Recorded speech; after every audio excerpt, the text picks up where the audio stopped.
എല്ലാവർക്കും സലു കിച്ചണിലേക്ക് സ്വാഗതം. അപ്പം നമ്മളുടെ വീഡിയോസ് ഇട്ടിട്ട് കുറച്ച് നാളായിട്ടുണ്ട്.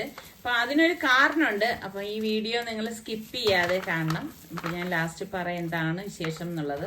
അപ്പം ഇതാ കുറച്ച് വെളുത്തുള്ളി ഞാനൊന്ന് പൊളിച്ചെടുക്കുകയാണ്. സാധാരണഗതിയിൽ ഞാൻ കുറച്ച് കൂടുതൽ വെളുത്തുള്ളിയും ഇഞ്ചിയൊക്കെ പൊളിച്ച് നിങ്ങൾക്കറിയാമല്ലോ പേസ്റ്റ് ആക്കി മാറ്റി വെക്കുകയാണ് ചെയ്യണത്. അപ്പൊ ഇപ്പൊ ഈ ഒരു തിരക്കിന്റെ ഇടയിലായത് കാരണം അതുമല്ല ഇപ്പൊ കിട്ടിയ വെളുത്തുള്ളിയാണെങ്കിൽ ചെറുതാണ് കേട്ടോ, അത്ര വലിയ വെളുത്തുള്ളിയല്ലേ. ഇപ്പൊ ചൈനീസ് വെളുത്തുള്ളിയൊക്കെ ആണെങ്കിൽ നമുക്ക് എളുപ്പത്തിന് പൊളിച്ചെടുക്കാനും പറ്റും.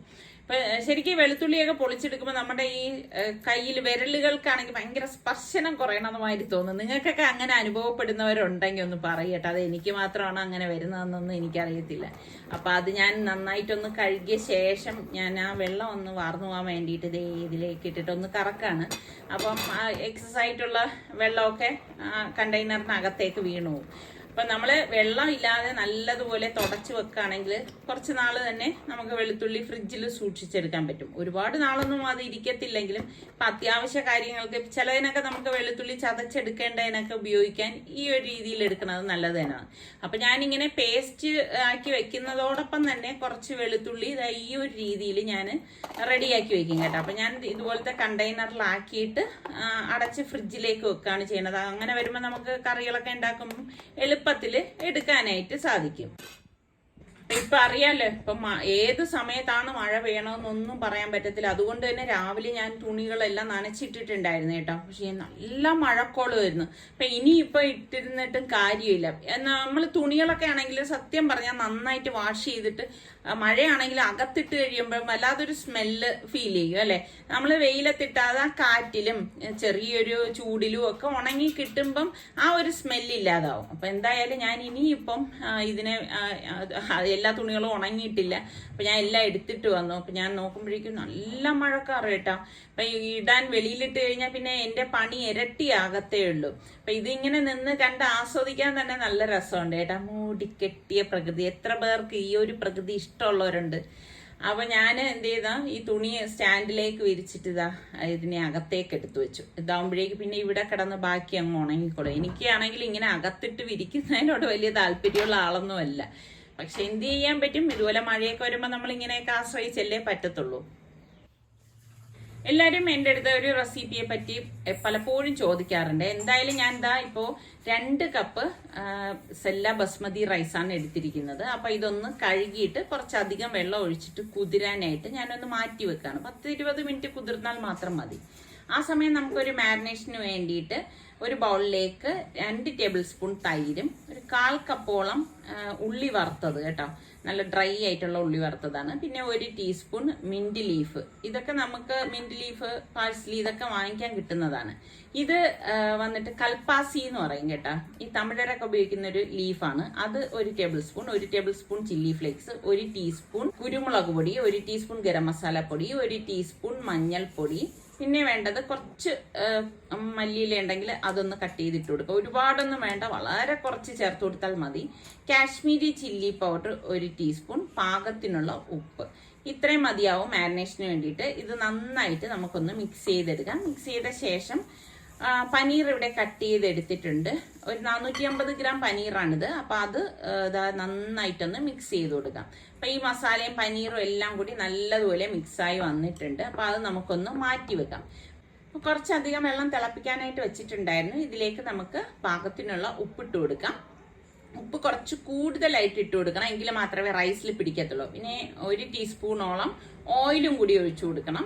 ഒട്ടിപ്പിടിക്കാതിരിക്കാനാണ് നമ്മൾ ഓയിൽ ചേർക്കുന്നത്. പിന്നെ പട്ട, ഗ്രാമ്പു, ഏലക്കായ, ബേ ലീഫ്, ഇത് ഇത്രയും നമുക്ക് ഇതിലേക്ക് ചേർത്ത് കൊടുക്കാം. അതിനുശേഷം കഴുകി ഡ്രെയിൻ ചെയ്ത് വെച്ചിരിക്കുന്ന അരി നമുക്ക് ഇതിലേക്ക് ഇട്ട് കൊടുക്കണം.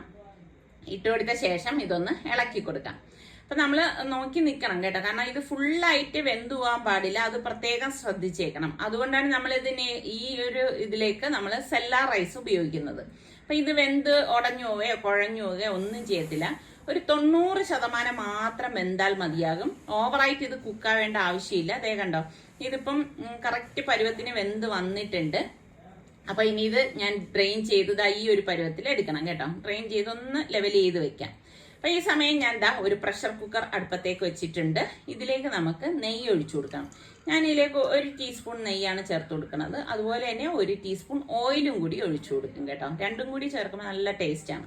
പിന്നെ 1 ടീസ്പൂൺ ചെറിയ ജീരകം ഇട്ടൊന്ന് പൊട്ടിച്ചു കൊടുക്കാം. ഇതിലേക്ക് നമുക്ക് പട്ട, ഗ്രാമ്പു, ഏലക്ക, ബേ ലീഫ് ഇത് ഇത്രയും കൂടി ഇട്ട ശേഷം ഞാനിവിടെ 2 മീഡിയം സൈസിലുള്ള സവാള ചെറുതായിട്ട് അരിഞ്ഞെടുത്തതാണ്. അതും കൂടി ഇട്ടിട്ട് നമുക്കിതൊന്ന് വഴറ്റി കൊടുക്കാം.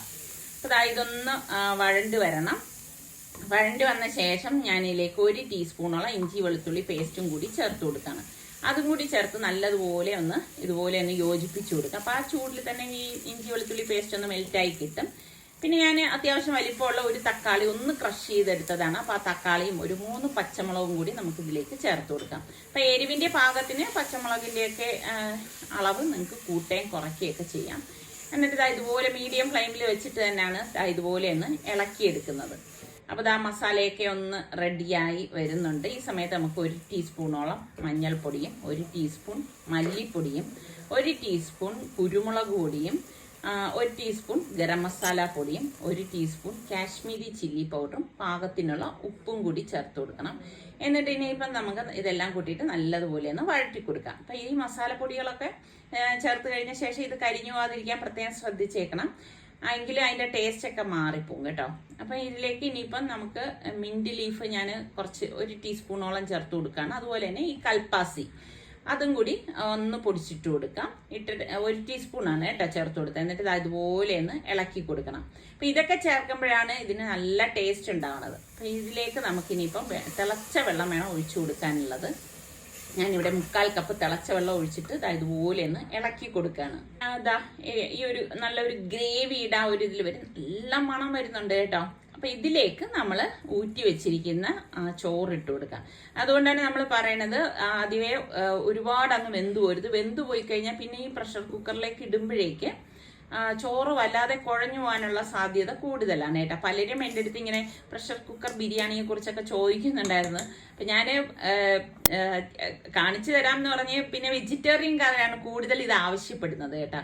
അപ്പോൾ നമ്മളുടെ പനീർ ഉണ്ടല്ലോ അത് നമുക്ക് ഒന്ന് ലെയർ ചെയ്ത് വെച്ച് കൊടുക്കാം. ഇതുപോലെ നമുക്ക് 1 or 2 ലെയറായിട്ട് എങ്ങനെയാണെന്ന് വെച്ചാൽ നമുക്ക് ആ ഒരു രീതിക്ക് എടുക്കാം. നോർമലി നമ്മൾ ബിരിയാണി ഉണ്ടാക്കുന്ന ആ ഒരു രീതിക്ക് തന്നെ ഇത് നമുക്ക് വേഗത്തിൽ ഉണ്ടാക്കിയെടുക്കാൻ പറ്റുന്ന ഒരു അടിപൊളി ബിരിയാണിയാണ്. കുട്ടികൾക്ക് ഇപ്പോൾ സ്കൂളിൽ കൊടുത്തു വിടാനായാലും അല്ലെങ്കിൽ ഇപ്പം നിങ്ങൾക്ക് ഓഫീസിലൊക്കെ പോകുമ്പോൾ കൊണ്ടുപോകാൻ പറ്റിയ ഒരു ഐറ്റം തന്നെയാണ്. എല്ലാവർക്കും ഇഷ്ടപ്പെടുന്ന ഒരു ബിരിയാണി തന്നെ ആയിരിക്കും കേട്ടോ. നിങ്ങളൊക്കെ ഒന്ന് ട്രൈ ചെയ്ത് ഓഫീസിലേക്കൊക്കെ ഒന്ന് കൊണ്ട് നിങ്ങളുടെ സഹപ്രവർത്തകർക്കൊക്കെ കുറച്ച് കഴിക്കാനായിട്ട് കൊടുത്തു നോക്കൂ. ഉറപ്പായിട്ട് അഭിപ്രായം കിട്ടും കേട്ടോ. എന്നിട്ട് ഞാൻ ഇതിലേക്ക് പെർമിറ്റഡ് ഫുഡ് കളറ് കുറച്ച് ഇതിലേക്കൊന്ന് ഒഴിച്ചു കൊടുക്കുകയാണ്. അതുപോലെ തന്നെ ഞാൻ 1/2 കപ്പ് തിളച്ച വെള്ളം കൂടി ഇതുപോലെ ഒന്ന് ഒഴിച്ചു കൊടുക്കും കേട്ടോ.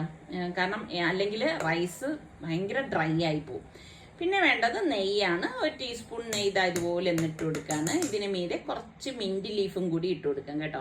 അപ്പോൾ ഫ്രഷ് ആയിട്ടുള്ള പുതിനയില ഉണ്ടെങ്കിൽ അത് കട്ട് ചെയ്തിട്ട് കൊടുത്താലും മതി. ഞാനിപ്പോൾ ഡ്രൈ ആയിട്ടുള്ള മിൻറ്റ് ലീഫാണ് ഇട്ട് കൊടുക്കുന്നത്. പിന്നെ സവാള ഫ്രൈ ചെയ്തതും കുറച്ച് ഇതുപോലെ ഇട്ട ശേഷം നമുക്കിനിയിപ്പോൾ പ്രഷർ കുക്കർ മൂടി ഒന്ന് വെയിറ്റ് ഇട്ടിട്ട് ഒറ്റ വിസിൽ കേട്ടാൽ മാത്രം മതി കേട്ടോ. ഒറ്റ വിസിൽ കേൾക്കുമ്പോഴേക്ക് ഗ്യാസ് ഓഫ് ചെയ്യണം. എന്നിട്ട് നമുക്ക് സ്റ്റീം പോയ ശേഷം ഇതുപോലെ ഓപ്പൺ ചെയ്തെടുക്കുമ്പോൾ ഉണ്ടല്ലോ അടിപൊളി മണം വരുന്നുണ്ട്. എൻ്റെ റബ്ബേ, അടിപൊളി ബിരിയാണി എന്ന് പറഞ്ഞാൽ അടിപൊളി ബിരിയാണിയാണ് കേട്ടോ. അപ്പം നിങ്ങൾ ഉറപ്പായിട്ട് നിങ്ങൾ ട്രൈ ചെയ്തിട്ട് എനിക്ക് ഫീഡ്ബാക്ക് തരണം. ഇഷ്ടപ്പെടുകയാണെങ്കിൽ ലൈക്ക് ചെയ്യാനും ഷെയർ ചെയ്യാനൊന്നും മറന്നു പോവുകയും ചെയ്യുന്നു കേട്ടോ. എന്നിട്ട് ഞാൻ ഇളക്കി കാണിച്ചിട്ട് കണ്ട വെന്തു പോയേ കുഴഞ്ഞു പോവോ ഒന്നും ചെയ്തിട്ടില്ല. അതുകൊണ്ടാണ് ഞാൻ പറഞ്ഞത് ഒറ്റ വിസിൽ മാത്രമേ കേൾക്കാവൂ.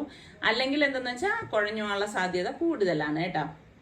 അപ്പോൾ ഒന്ന് ഞാൻ അടി ചേർത്ത് ഇളക്കിയെടുക്കുകയാണ്. എപ്പോഴും ബിരിയാണി ഉണ്ടാക്കി കഴിഞ്ഞാൽ ചൂടോടുകൂടി ഒരിക്കലും നമ്മൾ ഇതുപോലെ ഇളക്കരുത് കേട്ടോ. ഞാനിപ്പോൾ നിങ്ങളെ കാണിച്ചു തരാൻ വേണ്ടിയിട്ട് ഇങ്ങനെ ഇളക്കി എടുക്കണമെന്നേ ഉള്ളൂ. അപ്പോൾ ഒന്ന് തണുത്ത ശേഷം മാത്രം നമ്മൾ ഇളക്കി ഒന്ന് മിക്സ് ചെയ്തിട്ട് സെർവ് ചെയ്താൽ മതി. പിന്നെ ഉച്ച കഴിഞ്ഞപ്പോഴേക്ക് ഞങ്ങളൊന്ന് പുറത്തേക്ക് ഇറങ്ങുകയാണ്. കാരണം കുറച്ച് ഷോപ്പിങ്ങും കാര്യങ്ങളും ഒക്കെ ഉണ്ട്. ഇങ്ങനെ പുറത്തേക്കൊക്കെ ഇറങ്ങുമ്പോൾ ഞാൻ എപ്പോഴും പറയത്തില്ലേ, മോൾക്ക് ഭയങ്കര ഇഷ്ടമാണ് കേട്ടോ. അത് മോൾക്കെന്നല്ല, ഈ പ്രായത്തിലെ എല്ലാ മക്കൾക്കും ഇതുപോലെയൊക്കെ തന്നെയാണ്. ടാറ്റ പോവുക എന്ന് പറയുമ്പോഴേക്ക് കൊച്ചു കുഞ്ഞുങ്ങളാണെങ്കിലും അതൊക്കെ എന്തൊരു സന്തോഷമാണ് അവർക്ക്. ഇതുപോലെ വണ്ടികളിൽ ഇരുന്ന് യാത്ര ചെയ്യുമ്പോഴും ഒക്കെ എല്ലാം ഇങ്ങനെ വെളിവശത്തൊക്കെ നോക്കി ഇരിക്കുന്നത് കാണുമ്പോൾ നമുക്ക് തന്നെ കൊതിയാവും കേട്ടോ. അവരിത് കണ്ട് ആസ്വദിക്കുന്നല്ലോ എന്നൊക്കെ. കണ്ടോ കാലാവസ്ഥ ഇതുപോലെ മാറിയും തിരിഞ്ഞും ഇരിക്കും കേട്ടോ. ചിലപ്പോൾ മഴ കാണും, ചിലപ്പോൾ മഴ ഒന്ന് മാറി നിൽക്കും. നമുക്ക് പറയാനേ പറ്റത്തില്ല മഴ ഉണ്ടാവോ ഇല്ലയോ എന്നൊക്കെ ഉള്ളത്. അപ്പം അങ്ങനെ നിസർക്കയ്ക്ക് വേണ്ടിയിട്ടാണ് ഇന്നിപ്പം ഇങ്ങോട്ടേക്ക് വന്നത്. നിസർക്കയ്ക്ക് കുറച്ച് ഷർട്ടൊക്കെ എടുക്കണമായിരുന്നു.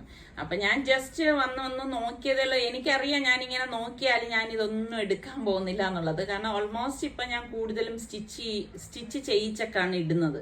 അപ്പം അതുകൊണ്ട് തന്നെ ഇങ്ങനെയുള്ളത് അധികം എടുക്കാറില്ല കേട്ടോ. അപ്പം നിസാറിക്ക ഇങ്ങനെ ഷർട്ട് വന്ന് നോക്കുകയാണ്. അപ്പം നിസാറിക്ക എങ്ങനെ ഷർട്ട് നോക്കിയാലും പക്ഷെ ഞാൻ ഒരെണ്ണം സെലക്ട് ചെയ്യും കേട്ടോ. അത് തന്നെ ആയിരിക്കും നിസാറിക്ക ഫൈനലി തിരഞ്ഞെടുക്കുന്നത്. അപ്പോൾ എനിക്കറിയാം അതിട്ടാൽ നന്നാകും, അത് നിസാറിക്കക്ക് ഇഷ്ടപ്പെടും എന്ന് അറിഞ്ഞുകൊണ്ട് തന്നെ ആയിരിക്കും ഞാനത് ഇങ്ങനെ തപ്പി എടുക്കുന്നത് കേട്ടോ. അതുപോലെ തന്നെയാണ് എനിക്കും കേട്ടോ.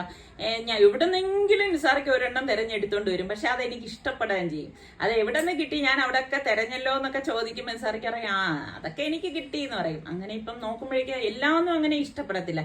ഒരു ബ്ലൂ ഷെയ്ഡാണ് എപ്പോഴും ഇവിടെ നിസാറിക്കയും സൽമാനും ഉപയോഗിക്കുന്നത് കേട്ടോ. അപ്പൊ ആ ഒരു ടൈപ്പിലുള്ള ഷർട്ട് മാത്രമേ ഇവരിടത്തുള്ളൂ. അങ്ങനെ ഇപ്പം ദേ ഷോപ്പിങ്ങും ഒക്കെ കഴിഞ്ഞു, അത്യാവശ്യമുള്ളതൊക്കെ എടുത്തിട്ട് ഇതാ വന്നു. അപ്പൊ ഇനി മെയിൻ ആയിട്ട് ഒരു കാര്യം കൂടിയുണ്ട്. അപ്പൊ ഇനി അവിടെ പോയിട്ട് വേണം അത് വാങ്ങിക്കാൻ. കാരണം ഞങ്ങൾ വർഷങ്ങളായിട്ട് സ്ഥിരം വാങ്ങിക്കുന്ന ഒരു ഷോപ്പാണ് കേട്ടോ.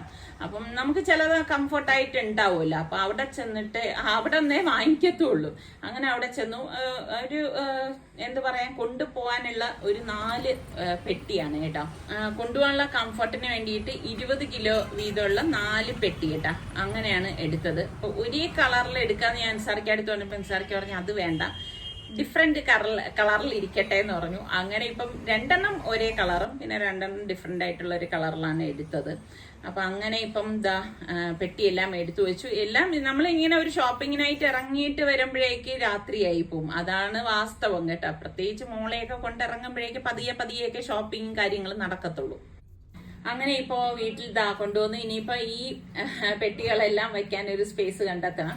അപ്പൊ ഇനിയിപ്പം ഞാൻ പറഞ്ഞില്ലേ നേരത്തെ വിശേഷം ഉണ്ടെന്ന്, ഒരു വലിയ യാത്രയ്ക്കുള്ള വിശേഷങ്ങളാണ് കേട്ടോ. അതെന്തായാലും ഇപ്പൊ ഈ ഒരു എപ്പിസോഡിൽ ഞാൻ പറയുന്നില്ല, കാരണം വീഡിയോ ഒരുപാട് ലെങ്തി ആയി പോവും. അടുത്ത വീഡിയോയിൽ ഞാൻ ഡീറ്റെയിൽ ആയിട്ട് കാര്യങ്ങൾ പറയാം. അപ്പൊ ഞാനൊരു പെട്ടി തുറന്ന് കാണിച്ചു തരാം കേട്ടോ.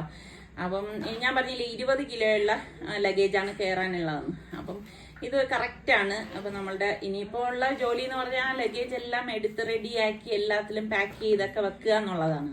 അപ്പൊ നിങ്ങൾക്ക് ഇന്നത്തെ ഈ എപ്പിസോഡ് ഇഷ്ടമായെന്ന് വിശ്വസിക്കുന്നു. അപ്പൊ സബ്സ്ക്രൈബ് ചെയ്യാത്ത ആരെങ്കിലും ഉണ്ടെങ്കിൽ നിങ്ങൾക്ക് ഇഷ്ടപ്പെടാണെങ്കിൽ സബ്സ്ക്രൈബ് ചെയ്യാനോ ബെല്ലൈക്കൺ പ്രസ് ചെയ്യാനോ ഒന്നും മറന്നു പോരുത് കേട്ടോ. അപ്പൊ അതിൽ ഓൾ എന്നൊരു ഓപ്ഷൻ വരും, അതും കൂടി ക്ലിക്ക് ചെയ്താൽ മാത്രമേ ഞങ്ങൾ വീഡിയോസ് ഒക്കെ പോസ്റ്റ് ചെയ്യുന്ന സമയത്ത് നിങ്ങൾക്ക് നോട്ടിഫിക്കേഷൻ ഒക്കെ കിട്ടത്തുള്ളൂ. അപ്പൊ അതാ കണ്ടോ പെട്ടിയല്ല ഞാൻ ഇവിടെ ഇങ്ങനെ ഒതുക്കി വെക്കാണ്. ഇനി ഒട്ടും ടൈം ഇല്ല എന്നുള്ളതാണ് വാസ്തവം. അപ്പൊ നമുക്കിനി അടുത്ത എപ്പിസോഡിൽ കാണാം. അതുവരേക്കും എല്ലാവർക്കും ബൈ.